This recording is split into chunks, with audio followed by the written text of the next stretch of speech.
So you make great content but aren't hooking in viewers? I got you.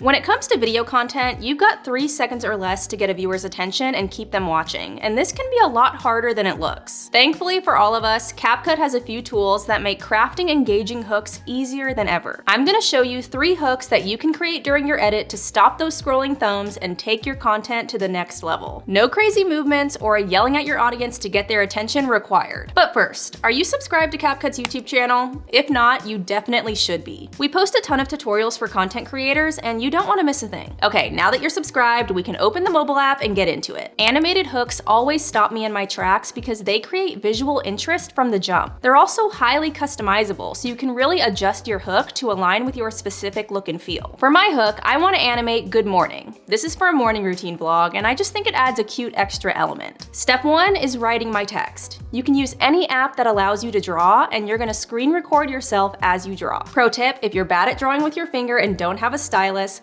wrap some foil around any pen and it'll turn into a little stylus. Once you've screen recorded your work, go ahead and open your project in the CapCut app. Head into the overlay menu and add your screen recording on top of your video. Depending on the app you used, you may have to head into the transform menu and do some cropping. I'm also gonna rotate mine so that my text is upright before moving it to where I'd like it on the screen. The final step is to remove the background of your overlay with the remove BG tool so that you don't have that black background. You'll probably have to use the chroma key tool for this because the text is so thin. With the chroma key, just select the background in your video. In my case, it's this wall. I'm also going to up the intensity so that there isn't any residual black around my letters. Now you can see that my written animated hook works seamlessly with my video. If your video features products, turning them into floating objects is another great hook option. For this example, I'm showing off my mug collection before making a cup of coffee, so I'll start by taking individual photos of each mug. Keep in mind that the more plain your background is, the better, because we're going to be cutting these out. Next, just like our animated text, I'm going to add the mug photos over my video using the overlay tool and then remove the background. Once they're all edited, I'll adjust their placement within the player. You can stop here if you want, but to create even more visual interest, let's add some movement with an effect. To get that weightless floating look, let's go with play pendulum. Now my mugs are floating in my intro clip, creating some movement and showcasing what my video is about so that people stick around to see which mug I choose for my coffee. Last but not least, we've got to talk about 3D text. This is a super quick and easy edit to take boring basic hook text to the next level. First things first, let's write our hook. I'm using a numbered hook for this example because those have a tendency to really grab people's attention. Keep in mind, in order to add the effect I need to this text, I'm going to write the text on a black background within its own project and then export it. Then when I open my video's project, I can add the text as an overlay, just like the previous examples. Working with an overlay layer instead of a text layer just gives a little bit more flexibility. Now you can see that my black video with text is on top of my video, and all I have to do is remove the background to isolate the text. I've got my text overlay layer selected, and I'm going to go into the effects menu and use the player 3 effect. Within this effect, there's a rotate slider that you can use to adjust your text and give that 3D look. I also pushed the speed slider all the way to the right and removed the glow and texture. Now I've got hook text that appears to move back within my video, giving it a cool 3D effect that's eye-catching and engaging. I hope that this video inspired you to try out some new hooks to keep your audience locked into your content. Which one is your favorite? Any other hot tips for video hooks? Drop them down below. And make sure you download the CapCut mobile and desktop apps. It takes the stress out of editing, which we can all appreciate. With that, I'll catch you in the next tutorial.